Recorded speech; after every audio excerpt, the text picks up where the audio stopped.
마태복음 22장 34절부터 46절에 있는 말씀으로 큐티인 제목은 율법의 완성입니다. 첫째로 바리새인들의 시험입니다. 34절입니다. 예수께서 사두개인들로 대답할 수 없게 하셨다 함을 바리새인들이 듣고 모였는데, 예수를 시험하기 위한 세 번째 질문은 바리새인들 가운데 한 율법학자가 났습니다.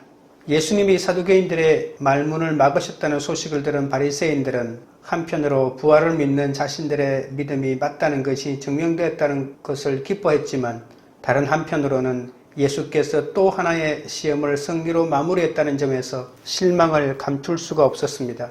그래서 그들은 예수님을 올무에 걸리게 할 방법을 모색한 결과 율법 전문가를 내세워 예수님을 다시 시험하기로 합니다. 그들은 신앙생활에 대한 많은 지식을 갖고 있었지만 교만한 태도로 예수님께 묻기만 할 뿐 예수님의 말씀을 알아듣지 못합니다. 이처럼 들을 태도가 되어 있지 않은 사람은 자꾸 묻기만 할 뿐 어떤 것도 믿지 않는 것이죠. 35절 36절입니다. 그 중에 한 율법사가 예수를 시험하여 묻되, 선생님, 율법 중에서 어느 계명이 크니까? 대표로 뽑힌 율법학자는 자신의 전문 분야인 율법과 관련하여 예수님께 질문을 던집니다.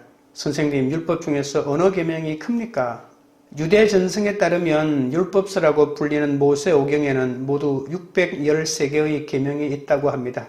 이것을 최초로 분류한 사람은 중세시대의 유명한 랍비이자 사상가인 마이모니데스라는 사람입니다. 그 가운데서 하라는 긍정적인 형태의 대답은 248개, 하지 말라는 부정적인 형태의 계명은 365개가 있습니다. 랍비들에게 613개 계명 중 어느 것이 가장 큰가라고 하는 문제는 매우 중요한 관심사였거든요. 율법학자는 자신들의 이 주요 관심사와 관련하여 예수님이 그릇된 답변을 할 경우에 이것이야말로 예수님을 제거할 수 있는 빌미로 삼을 수 있다고 생각했죠. 예수님은 율법학자의 이러한 악한 의도의 질문을 율법의 핵심을 적극적으로 교훈할 수 있는 기회로 삼으십니다.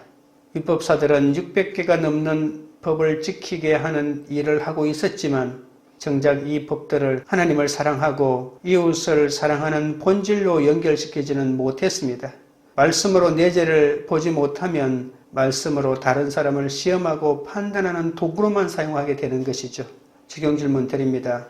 내가 구원보다 더 중요하게 여기는 이것만은 지켜야 한다고 집착하는 것은 무엇입니까? 둘째는 중요한 두 계명입니다. 37절부터 39절입니다.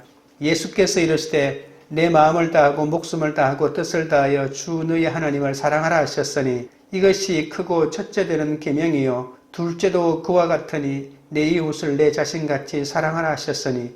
율법교사가 주님을 시험하고자 영생을 얻는 방법을 묻자 예수님은 그에게 되물으며 마음과 목숨과 힘을 다해 하나님을 사랑하고 이웃을 자기 자신처럼 사랑하는 것임을 가르쳐 줍니다. 예수님은 우선 구약의 계명들 가운데 좀 더 크고 좀 더 작은 계명이 있음을 인정하시죠. 그러면서 크고 첫째 되는 계명으로서 신명기 6장 5절에 하나님 사랑의 계명을 제시하십니다. 내 마음을 다하고 목숨을 다하고 뜻을 다하여 주 너희 하나님을 사랑하라는 이 계명은 경건한 유대인들이 하루에 2번씩 암송하는 쇠마의 첫머리를 형성하는 신명기 6장 4절부터 9절에서 온 것이죠. 이처럼 이 계명은 유대인들의 종교적 삶의 핵심적인 역할을 해온 것이 분명합니다. 예수님은 유대인들에게 이처럼 익숙한 이 계명이 하나님의 백성에게 가장 핵심적인 계명임을 확인해 주십니다. 하나님의 백성은 자기 존재의 모든 것으로 사랑해야 한다는 겁니다. 마음과 목숨이라고 하는 말은 인간의 전부를 강조하는 표현이기 때문에 마음은 뭐고 목숨은 뭐고 무엇이 우선이고 무엇이 둘째로고 이렇게 표현할 수는 없는 것이죠. 40절입니다. 이 두 계명이 온 율법과 선지자의 강령이니라. 율법은 하나님과의 관계를 이웃에 대한 태도로 표현하는 겁니다. 하나님을 사랑하라는 첫째 계명의 외적 표현이 이웃을 사랑하는 것이죠. 예수님은 이렇게 지혜롭게 대답하십니다. 누가 어떤 질문을 해도 예수님처럼 지혜롭게 대답할 수 있어야 하죠. 이 사람의 질문 때문에 주님이 우리가 들어야 할 말씀을 해 주십니다. 내가 하나님을 사랑할 수 있는 것은 하나님이 먼저 나를 사랑하셨기 때문입니다. 이것을 알려면 말씀을 보면서 그 하나님의 사랑에 반응해야 하겠죠. 말씀을 보면서 내가 날마다 목숨을 내놓는가, 하나님의 뜻을 아는가를 살펴보는 것이 율법이고 십자가입니다. 내 마음을 다하라고 하는 말은 무엇을 하든지 마음이 움직여야 한다는 말이죠. 마음이 움직이지 않는데 어떻게 목숨을 내놓을 수 있겠습니까? 끝으로 흉내 내는 사람 가지고는 절대로 목숨을 내놓을 수 없는 것이죠. 자신의 이익이 없을 때는 반드시 딴짓을 할 것입니다. 그런데 목숨을 내놓으려면 먼저 하나님의 뜻을 알아야 합니다. 하나님의 사랑은 우리에게 도저히 안 될 것 같은 사람의 구원을 위해서 기도하게 하시죠. 그것이 각자에게 주어진 십자가 아닐까요? 우리가 사랑하기 위해서는 십자가 외에는 방법이 없습니다. 청년들이 지식과 학력을 내려놓고 주의 일을 하겠다고 하는데 이런 헌신과 열정은 하나님께서 주셔야지 스스로 힘으로는 할 수 없습니다. 진짜 사랑은 십자가 대속을 통한 하나님의 사랑임을 알아야만 할 수 있습니다. 하나님을 사랑하지 않으면 우리의 예배와 율법은 의무와 생색만 남는 껍데기에 불과합니다. 사랑하는 사람이 어려움을 나누고자 할 때 그 고통을 들어주지 않는 것은 비인간적인 행동 아닙니까? 인간관계의 문제는 하나님을 배제한 채 해결할 수 없습니다. 그러나 많은 사람이 근본적인 문제는 놔둔 채 일시적으로만 문제를 해결하려고 합니다. 물론 때로는 치유와 공감을 해주는 것도 필요하죠. 하지만 그 전에 자기 죄를 깨닫고 직시하게 하는 것이 더 중요합니다. 상대의 아픔에 대해 아무런 감정도 느끼지 못하면서도 사랑이 있다고 할 수는 없지 않습니까? 우리는 운연자와 함께 울어줘야 합니다. 영혼을 돌보는 일은 치유와 감정 개입 이전에 죄를 깨닫고 직시하는 것에서부터 시작된다는 말입니다. 말씀이 들리면 내 죄가 보이고 내가 성경대로 못 살았음을 깨닫게 되죠. 자기 죄를 모르는 사람은 아무것도 시작할 수 없습니다. 인간은 하나님에서 출발하지 않으면 이웃을 사랑할 수 없다는 것이 예수님의 대답입니다. 이웃 사랑의 원천은 하나님 사랑입니다. 나를 향한 하나님의 사랑을 깨닫지 못한 채 이웃을 사랑하고 이웃을 사랑한다고 하는 것은 불가능한 일입니다. 그것은 자기 의의를 내세우는 온전하지 못한 사랑입니다. 그러나 십자가의 대속을 통한 하나님의 사랑을 깨달으면 하나님도 사랑하고 이웃도 온전히 사랑할 수 있습니다. 말씀이 들려야 자기 죄가 보이고 자신이 성경대로 살지 못했음을 깨달을 수 있습니다. 그때야 비로소 진정한 치유와 회복이 일어나는 거죠. 적용 질문 드립니다. 그리스도를 나의 행복을 보장해주는 분으로 잘못 이해하고 있지는 않습니까? 요즘 내가 간절히 찾고 있는 구세주는 무엇이고 누구입니까? 나는 하나님을 만나 참 사랑을 알고 베풀며 살고 있습니까? 하나님에 대한 나의 사랑이 이웃사랑으로 나타나고 있습니까? 셋째는 성령에 감동된 다윗입니다. 41절 42절입니다. 바리새인들이 모였을 때에 예수께서 그들에게 물으시되 너희는 그리스도에 대하여 어떻게 생각하느냐? 누구의 자손이냐? 대답하되 다윗의 자손이니이다. 이 대화가 진행된 곳은 이스라엘 종교정책이 결정되고 실행되는 성전이라고 볼 수 있습니다. 사람들은 로마로부터 독립하고자 다윗과 같은 정치적인 메시아를 기대했습니다. 메시아는 정치적인 독립국가와 군사적인 강대국과 경제적인 번영을 가져와야만 했습니다. 한마디로 다윗 왕이 통치하던 시대를 다시 재현해야 하기 때문에 메시아는 반드시 왕이어야 했죠. 그런데 목수의 아들로 이 땅에 초라하게 오신 예수 그리스도가 하나님의 아들이자 하나님이 보내신 그리스도인 줄은 꿈에도 생각하지 못했습니다. 예수님은 어제 본문에서도 부활의 문제에 대답하셨는데 이제 주도권을 가지고 바리새인들이 반드시 알아야 할 중요한 질문을 던집니다. 너희는 그리스도에 대해 어떻게 생각하느냐? 누구의 자손이냐? 이 질문은 바리새인들에게는 너무나도 쉬운 질문이죠. 당시 그리스도가 다윗의 자손으로 올 것이라는 기대는 유대인들에게는 일반적으로 널리 공유되고 있는 상식과 같은 말이었거든요. 따라서 바리새인들은 서슴없이 그리스도는 다윗의 자손에게서 나신다고 대답합니다. 하지만 예수님이 이처럼 뻔한 것처럼 보이는 질문을 던지신 데는 무엇인가 다른 이유가 있겠죠. 이제 예수님은 바리새인들의 답변과 관련하여 이처럼 뻔히 보이는 질문을 한 이유를 설명하십니다. 43절입니다. 이르시되 그러면 다윗이 성령에 감동되어 어찌 그리스도를 주라 칭하여 말하되. 그때 예수님은 시편 110편 1절 말씀을 근거로 말씀을 계속 이어가십니다. 예수님은 시편이 다윗의 기록이고 이 시편은 그리스도에 대한 예언이라고 전제하십니다. 다윗이 그리스도를 주라고 하신 것은 성령에 감동되어 그렇게 예언했다고 강조하시죠. 비록 시편을 다윗이 지었지만 성령이 감동해서 쓴 것입니다. 마태복음은 그리스도는 다윗의 자손이라고 강조해 오지 않았습니까? 그런데 여기에서는 아닌 것처럼 반문하십니다. 예수님은 다윗의 자손이 아닌가? 예수님의 의도는 그리스도가 다윗의 자손이 아니라는 말을 하는 것이 아니라 그들의 대답이 충분하지 않다는 뜻입니다. 그렇게만 대답하면 심각한 오해를 불러일으키기 때문이죠. 그리스도는 다윗의 자손인 동시에 다윗의 주님도 되십니다. 그리스도는 이스라엘 왕인 다윗보다 훨씬 더 높은 지위를 가지고 있기 때문입니다. 그리스도께서 육신으로 다윗의 혈통에서 태어나신 것은 분명하지만 동시에 능력으로 하나님의 아들이 되신다는 겁니다. 따라서 예수님을 다윗의 자손이라고만 부른다면 예수 그리스도를 정치나 민족의 그리스도로만 오해할 수가 있는 것이죠. 예수님의 신성을 인정하는 것은 성령을 받아야만 가능합니다. 다윗은 성령에 감동되어 자신의 육적 부사인 예수님을 주라고 부른 것이죠. 성령을 받은 자만이 예수님을 하나님의 아들로 받아들일 수 있습니다. 44절입니다. 주께서 내 주께 이르시되 내가 내 원수를 내 발 아래에 둘 때까지 내 우편에 앉아 있으라 하셨도다 하였느냐. 다윗이 성령에 감동하여 주라 칭하기까지 예수님의 발 아래 원수가 굴복할 때까지 우편에 앉아 있으라는 말은 시간이 필요하다는 말이죠.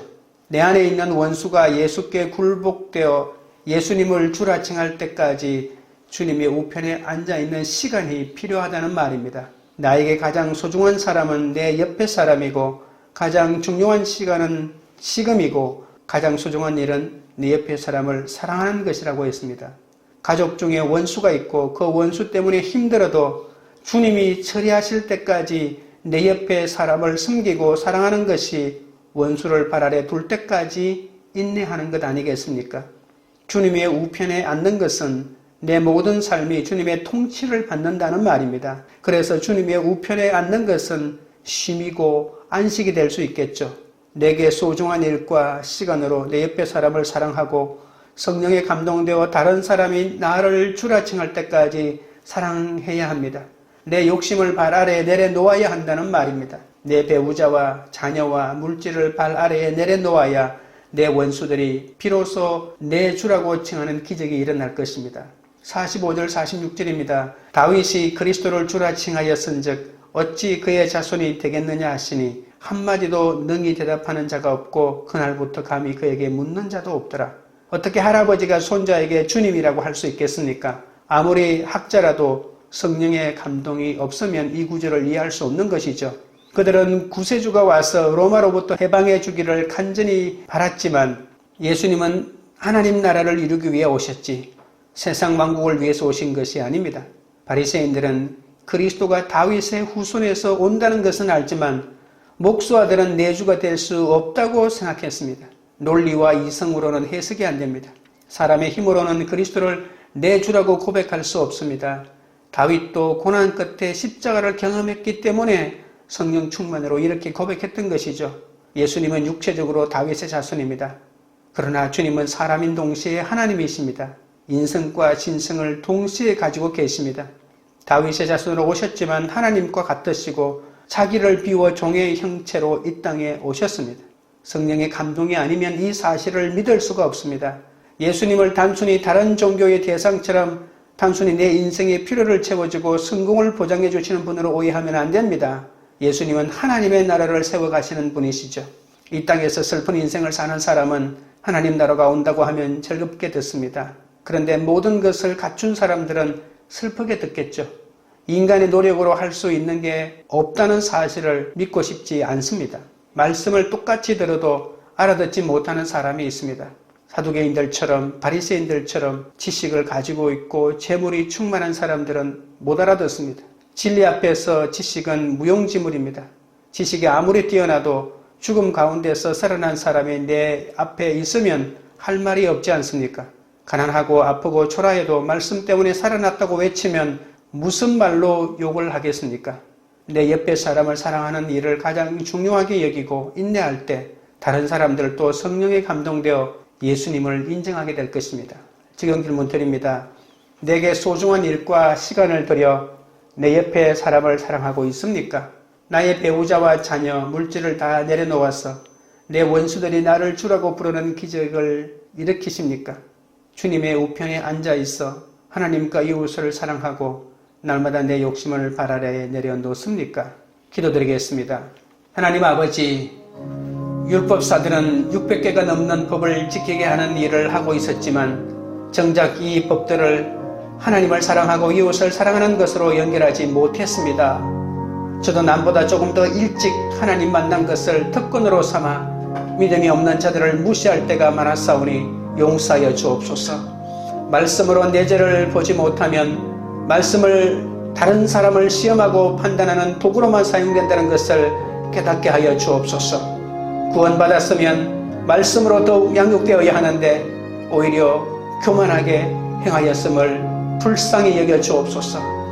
배려하고 양보한 만큼 남이 인정해주지 않는다고 분을 내고 사랑과 감사 없이 다른 사람을 판단하고 생색만 내었습니다. 죄인인 제게 베푸신 하나님의 은혜를 깨닫고 감사한 마음으로 사랑하며 섬길 수 있도록 붙들어 주옵소서. 말씀이 들려야 자기 죄가 보이고 자신이 성경대로 살지 못했음을 깨달을 수 있고 그래야 진정한 치유와 회복이 일어난다고 했습니다. 이제는 말씀을 들으며 날마다 살아나서 주변 사람들을 사랑하며 살리게 하여 주옵소서. 내 옆에 사람을 사랑하는 일을 가장 중요하게 여기며 인내하도록 인도하여 주옵소서. 나에게 가장 소중한 사람은 내 옆에 사람이고 가장 소중한 시간은 지금 시간이고 가장 중요한 일은 내 옆에 사람을 사랑하는 것이라고 하는 사실을 깨닫게 하옵소서. 하나님을 사랑하고 이웃을 사랑하는 것은 내 옆에 사람을 사랑하는 것임을 알게 하옵소서. 나는 살아야 하고 너는 죽어야 한다가 판을 치는 이 욕망의 세상의 한가운데에서 예수님께서 십자가 지고 걸어가신 것처럼 고난도 마땅히 있어야 할 일임을 깨닫고 걸어가도록 도와주옵소서. 주님의 우편에 앉아있어 하나님과 이웃을 사랑하고 날마다 내 욕심을 발 아래에 내려놓도록 붙들어 주옵소서. 관계 우리들 교회가 구원보다 더 중요하게 여기며 집착하는 모든 것을 내려놓는 공동체가 되게 하옵소서. 그리스도를 나의 행복을 보장해 주시는 분으로 잘못 이해하지 않게 하시고 하나님을 만나 참사랑을 알고 베풀며 살게 하시고 하나님에 대한 사랑이 이웃사랑으로 나타나는 그런 공동체가 되게 하옵소서. 소중한 일과 시간을 들여 내 옆에 사람을 사랑함으로 율법을 완성하는 공동체가 되도록 역사하여 주시옵소서. 예수 그리스도 이름으로 기도드리옵나이다. 아멘.